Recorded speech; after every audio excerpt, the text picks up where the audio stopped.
Hello students, मैं वीरू, आपका online tutor. आपका बहुत बहुत स्वागत है वीरू द पॉलिटी ट्रैक पर। और हमेशा की तरह एक बहुत ही बेहतरीन टॉपिक लेकर आ चुका हूं।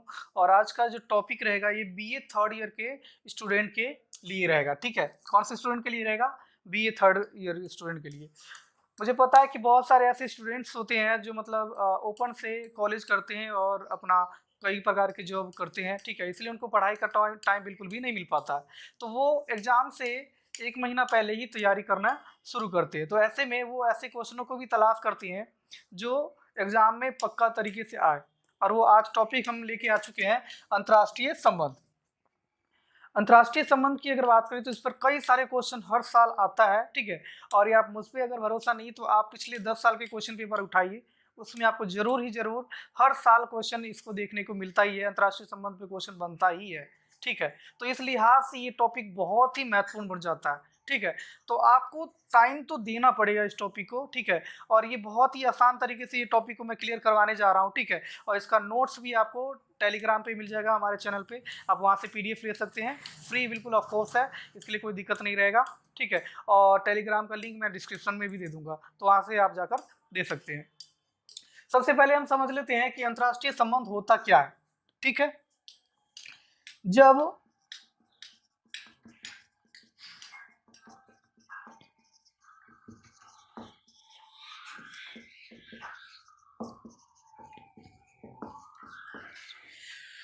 जब दो या दो से अधिक राज्यों के बीच में संबंध स्थापित किसी प्रकार का किया जाता है उसे ही अंतर्राष्ट्रीय संबंध कह देते हैं। और इसी प्रकार से दुनिया भर के देशों के साथ किसी न किसी प्रकार का हर देश का संबंध होता है, चाहे वो आर्थिक रूप से संबंध हो, राजनीतिक, सांस्कृतिक और भी कई प्रकार के संबंध हो, किसी प्रकार के संबंध स्थापित संबंध कह देते हैं। एक बार फिर से रिपीट करूंगा, जब दो या दो से अधिक व्यक्ति मैंने कह दिया, जब दो या दो से अधिक राज्य आपस में मिलकर किसी प्रकार के संबंध स्थापित करे उसे ही अंतर्राष्ट्रीय संबंध कह देते हैं। जैसे कि भारत और चीन के बीच में किसी प्रकार का रिलेशन हो सकता है, भारत अमेरिका के बीच में रिलेशन है, भारत रूस के बीच में रिलेशन है, ये सारे के सारे अंतर्राष्ट्रीय रिलेशन कहलाएगा। ठीक है, अब हम समझ लेते हैं कि अंतर्राष्ट्रीय संबंध का अध्ययन करना क्यों जरूरी है।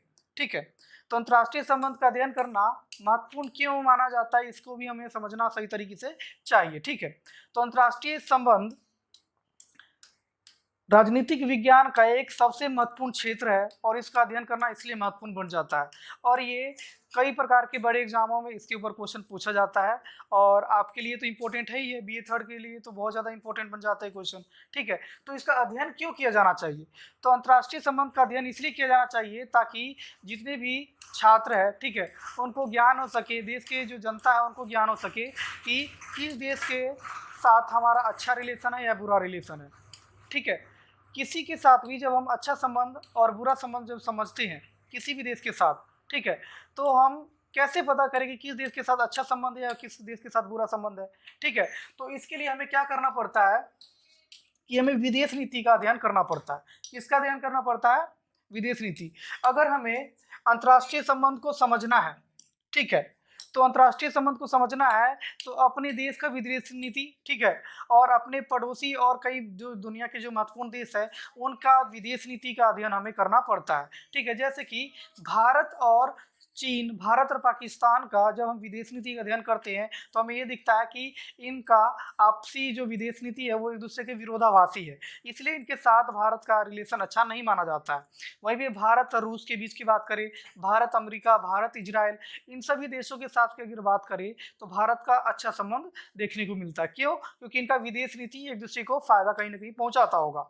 ठीक है, तो अंतर्राष्ट्रीय संबंध को समझना है तो आपको विदेश नीति का भी अध्ययन करना पड़ता है। ठीक है, विदेश नीति ही तय करता है कि किस देश के साथ आपका अच्छा संबंध है और किस देश के साथ बुरा। तो इस तरह से आप अंतर्राष्ट्रीय संबंध को और अच्छी तरह से समझ सकते हैं। और एक और बात, जब भी हम विदेश नीति का अध्ययन करते हैं तो याद रखिएगा, विदेश नीति कोई भी देश बनाता है तो अपने राष्ट्र हित को प्राथमिकता देता है, अपने देश को सबसे पहले हित देखता है, और इसी वजह से कई देशों के साथ अच्छा भी संबंध स्थापित हो सकता है और कई देशों के साथ बुरा भी संबंध स्थापित हो सकता है। ठीक है, अब देखो अंतर्राष्ट्रीय संबंध के तो हमने इंट्रोडक्शन हमने समझ लिए, अब समझ लेते हैं अंतर्राष्ट्रीय संबंध के दृष्टिकोण कितने होते हैं। तो अंतर्राष्ट्रीय संबंध के दृष्टिकोण दो होते हैं, एक संकोचित दृष्टिकोण होता है, ठीक है, और दूसरा व्यापक दृष्टिकोण होता है। आप देख सकते हैं सबसे पहले संकुचित दृष्टिकोण है और दूसरा व्यापक दृष्टिकोण है। सबसे पहले हम संकुचित दृष्टिकोण का अध्ययन कर लेते हैं। तो संकुचित दृष्टिकोण में एक विषय क्षेत्र पहला आता है, ठीक है, और वो होता है राजनीतिक क्षेत्र, ठीक है। दो राज्यों के बीच में किसी प्रकार की राजनीतिक गतिविधियां होती है, उसी राजनीतिक क्षेत्र में हम काउंट करते हैं, ठीक है। और संकुचित दृष्टिकोण में मुख्य रूप से इसी को ही हम ऐड करते हैं, इसी का अध्ययन करते हैं, ठीक है। तो इसकी थोड़ा सा सही से समझ लेते हैं संकुचित दृष्टिकोण के अंतर्गत होता क्या है एक्चुअली में। तो दो या दो से अधिक राज्यों के बीच में किसी भी प्रकार का राजनीतिक संबंध स्थापित किया जाता है। राजनीतिक संबंध यानी कि दो राज्य सरकारों के बीच में किसी भी प्रकार का दो या दो से अधिक राज्यों के बीच में किसी प्रकार की राजनीतिक गतिविधियां होती है। जैसे कि दो राज्य सरकारें आपस में किसी भी प्रकार का सैन्य समझौता किया या कोई व्यापार के लेकर समझौता हुआ, सरकारों के बीच में किसी प्रकार का लेन देन होता है, समझौता होता है, तो उसे ही हम राजनीतिक क्षेत्र में काउंट करेंगे, राजनीतिक संबंध कहेंगे हम। और राजनीतिक संबंध ही है जो संकुचित दृष्टिकोण के द्वारा अध्ययन किया जाता है। तो आई होप आपको संकुचित दृष्टिकोण का मतलब समझ में आ गया होगा, ठीक है। अब हम समझ लेते हैं व्यापक दृष्टिकोण। किसका? अंतर्राष्ट्रीय संबंध का व्यापक दृष्टिकोण, ठीक है। तो व्यापक दृष्टिकोण में किस चीज का अध्ययन करते हैं? तो देखो, व्यापक दृष्टिकोण में हम राजनीतिक सिद्धांत का तो अध्ययन करते ही करते हैं, इसके अलावा हम आर्थिक क्षेत्र का अध्ययन करते हैं, ठीक है। आर्थिक, राजनीतिक मैंने बोल दिया, ठीक है। सांस्कृतिक, ठीक है। अंतर्राष्ट्रीय कानून, युद्धमय व शांतिमय स्थिति का भी अध्ययन करते हैं, ठीक है। और इसके अलावा भूगोल का अध्ययन करते हैं, भौगोलिक क्षेत्रों का अध्ययन करते हैं दो राज्यों के, ठीक है। तो व्यापक क्षेत्र में ऐसी बहुत सारे चीजों का हम अध्ययन करते हैं, ठीक है। आप देख रहे होंगे संकुचित दृष्टिकोण में हम एक ही क्षेत्र का अध्ययन करते हैं, वो है राजनीतिक क्षेत्र का, ठीक है। लेकिन व्यापक दृष्टिकोण में हम राजनीतिक क्षेत्र का भी अध्ययन करते हैं, आर्थिक क्षेत्र, सांस्कृतिक क्षेत्र, अंतर्राष्ट्रीय कानून, युद्धमय और शांतिमय स्थिति का अध्ययन करते हैं, भौगोलिक क्षेत्रों का अध्ययन करते हैं, ये सारे चीजों का अध्ययन करते हैं। इसके अलावा और भी कई सारे क्षेत्र है, ठीक है। तो इन सभी चीजों का अध्ययन करते हैं। तो ये हो गया व्यापक दृष्टिकोण, ठीक है। संकुचित दृष्टिकोण में सिर्फ एक ही क्षेत्र का अध्ययन करते हैं और व्यापक दृष्टिकोण में ये सारे ही चीजों का अध्ययन करते हैं। क्लियर हो गया, ठीक है। अब हम समझ लेते हैं अंतर्राष्ट्रीय संबंध का विषय वस्तु क्या है, ठीक है। तो हमारा पहला विषय वस्तु है अंतर्राष्ट्रीय संबंध का विषय वस्तु यानी कि क्षेत्र। अंतर्राष्ट्रीय संबंध को समझना है हमें, तो इन क्षेत्रों को समझना जरूरी है, ठीक है। अंतर्राष्ट्रीय संबंध को अगर समझना है तो हमें इन क्षेत्रों का यानी कि इन विषय वस्तुओं का समझना आवश्यक है, ठीक है। और इसमें सबसे पहला जो विषय वस्तु है यानी क्षेत्र है वो है अंतर्राष्ट्रीय संगठन व संस्थाएं। अंतर्राष्ट्रीय संगठन और संस्थाओं की अगर बात करें तो इसका कुछ एग्जाम्पल देख लेते हैं।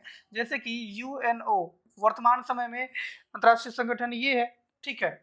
और संस्थाएं अगर बात करें तो यूएनओ की बहुत सारे संस्थाएं हैं, जैसे यूएनएससी, ठीक है।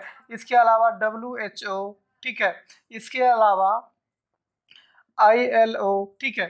तो बहुत सारे यूएनओ का क्या है संस्थाएं हैं, यूनिसेफ, ठीक है। बहुत सारे इसकी संस्थाएं हैं यूएनओ की।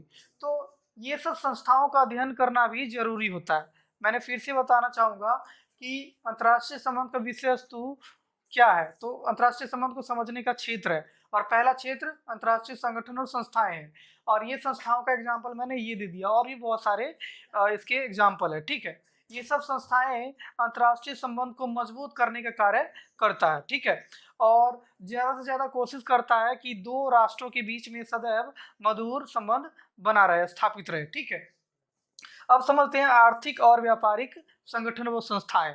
इसका एग्जाम्पल देख लेते हैं। अंतर्राष्ट्रीय आर्थिक जो संगठन या संस्थाएं हैं वो WB और IMF है। क्या है? WB और IMF, ये आर्थिक संस्थाएं हैं, ठीक है। और ये दुनिया भर के देशों को आर्थिक और तकनीकी सहायता देता है ताकि उनकी स्थिति ठीक हो सके। जैसे आज के टाइम की अगर बात करें श्रीलंका, तो श्रीलंका कंगाल हो गया था, ठीक है, दिवालिया हो गया था, तो उसको कर्ज से उबारने के लिए WB ने क्या दिया, उसको लोन दिया था, ठीक है। तो इस तरह से आर्थिक रूप से हेल्प करता है WB और IMF, ठीक है। और व्यापारिक संस्थाएं क्या है, व्यापारिक संगठन क्या है, तो व्यापारिक संगठन के एग्जाम्पल की अगर बात करूं तो वो है WTO, ठीक है। WTO पूरे विश्व में व्यापार और निवेश को बढ़ावा देता है, और व्यापार और निवेश में कोई भी प्रकार का बाधा है तो इसे समाप्त करने का काम WTO का है। तो विश्व में जितना व्यापार बढ़ेगा तो अंतर्राष्ट्रीय संबंध उतना ही ज्यादा मजबूत होगा। WB और IMF कमजोर देशों को आर्थिक और तकनीकी सहायता देता है, इससे भी विश्व के देश मिलजुल के रहते हैं और उनके बीच में संबंध स्थापित होती है। तो ये समझना जरूरी था। नेक्स्ट है राजनीतिक और सैनिक गुटों का अध्ययन, ठीक है। राजनीतिक और सैनिक गुटों का अध्ययन में क्या क्या हम काउंट करेंगे हम, तो इसमें बहुत सारे एग्जाम्पल है, कुछ मैं लिख देता हूं, जैसे कि आसियान, आसियान हो गया, सार्क हो गया, यूरोपीय यूनियन हो गया, ठीक है, अफ्रीकी एकता संगठन हो गया, अफ्रीकी एकता संगठन, ठीक है। तो ये सब के सब ये क्षेत्रीय और राजनीतिक गुट कहलाएगा। और वहीं पे सैनिक गुटों की अगर बात करें तो दूसरे विश्व युद्ध की बाद की अगर बात करें, सेकेंड वर्ल्ड वॉर के बाद, तो USA ने नाटो सीटो सेंटो बनाया था, याद होगा, नाटो सीटो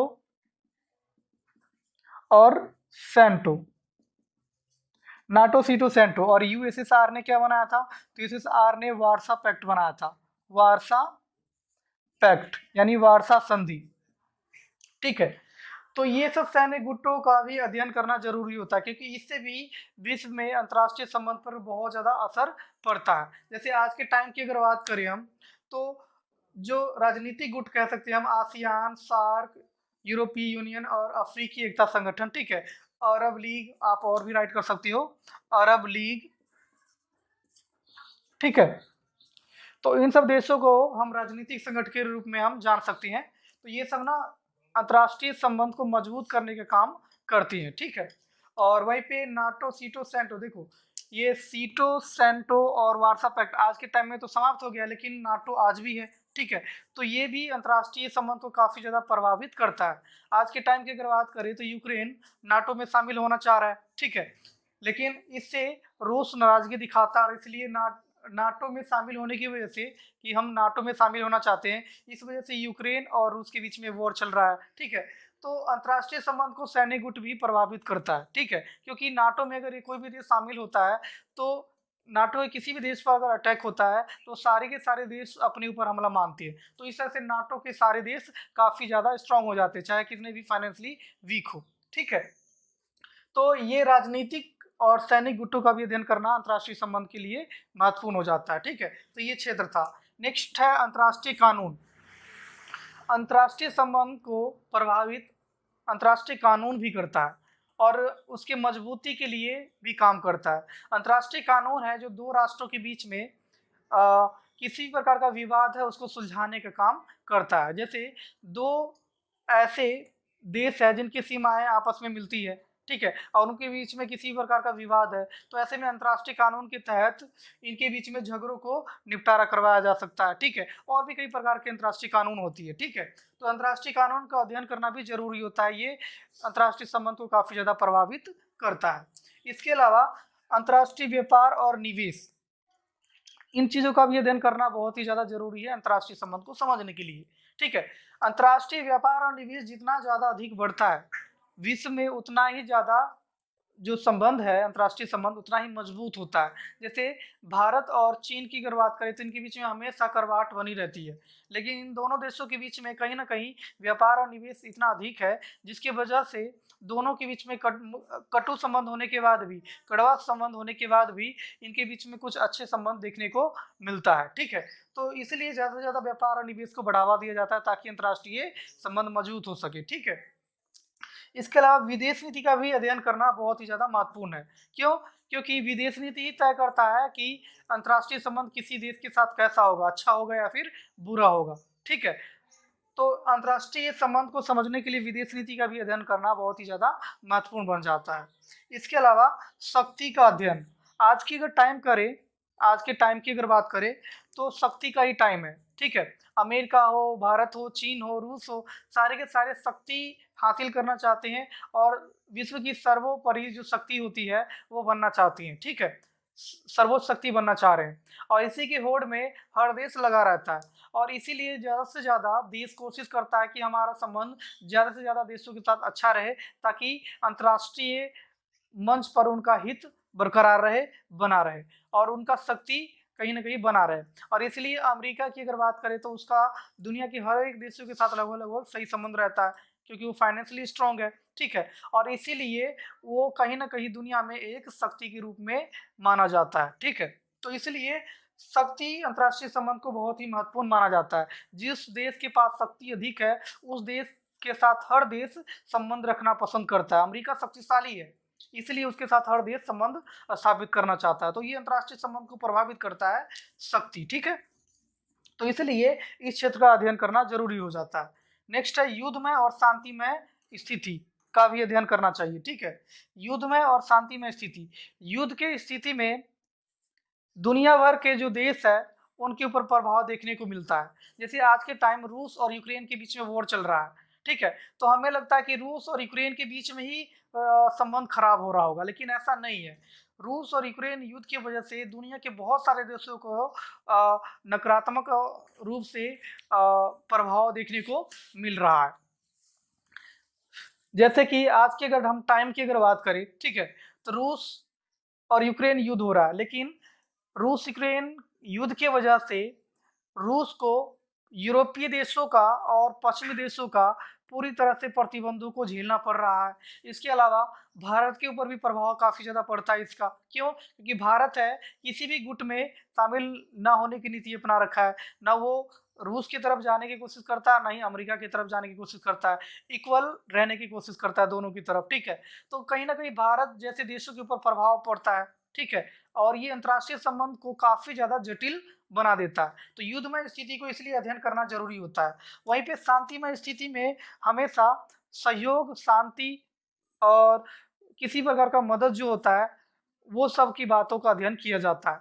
तो इस प्रकार से हम अंतर्राष्ट्रीय संबंध को समझने के लिए हम इसको विषय वस्तुओं को समझना जरूरी है और इनके विषय वस्तु ये है जो आपको समझ में आ गया होगा, ठीक है। अब हम समझ लेते हैं कि अंतर्राष्ट्रीय संबंध को प्रभावित क्या करता है, ठीक है।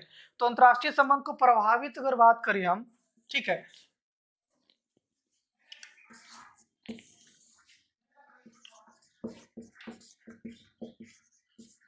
अंतर्राष्ट्रीय संबंध को प्रभावित, अंतर्राष्ट्रीय संबंध को प्रभावित करने वाला चीज क्या है, कौन से कारक है जो अंतर्राष्ट्रीय संबंध को प्रभावित करता है। तो अंतर्राष्ट्रीय संबंध को प्रभावित करने वाला सबसे पहला जो अगर कोई तत्व है तो वो है विदेश नीति, ठीक है। दूसरा अगर बात करें हम तो वो है जनसंख्या।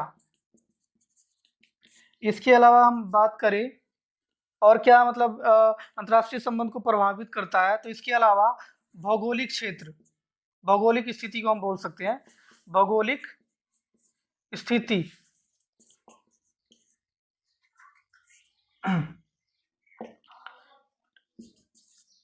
और अंतर्राष्ट्रीय संबंध को क्या प्रभावित करता है, तो किसी प्रकार का संगठन, जैसे राजनीतिक संगठन हो गया, राजनीतिक संगठन, राजनीतिक संगठन, साथ साथ में हम एक और चीज कह सकते हैं, जैसे यहाँ पे मैंने सैनिक गुट का जो संगठन बता रखा हूँ ये, ठीक है। इसके अलावा अंतर्राष्ट्रीय संगठन और संस्थाएं, अंतर्राष्ट्रीय संगठन व संस्थाएं, व्यापार, निवेश, आर्थिक संस्थाएं, आर्थिक संस्थाएं, आर्थिक संस्थाओं का एग्जाम्पल मैंने क्या बताया था, तो WB और IMF, ये सारे चीजें अंतर्राष्ट्रीय संबंध को प्रभावित करता है। तो इन सबको भी आप एक्सप्लेन कर लीजिएगा, बहुत इजी पॉइंट है, क्योंकि वीडियो काफ़ी ज़्यादा लॉन्ग हो चुका है, इसलिए आज के लिए इतना ही रहने देता हूँ। Thank you so much. अगर वीडियो अगर अच्छा लगे तो प्लीज़ लाइक, शेयर, कमेंट और सब्सक्राइब जरूर कर दीजिएगा।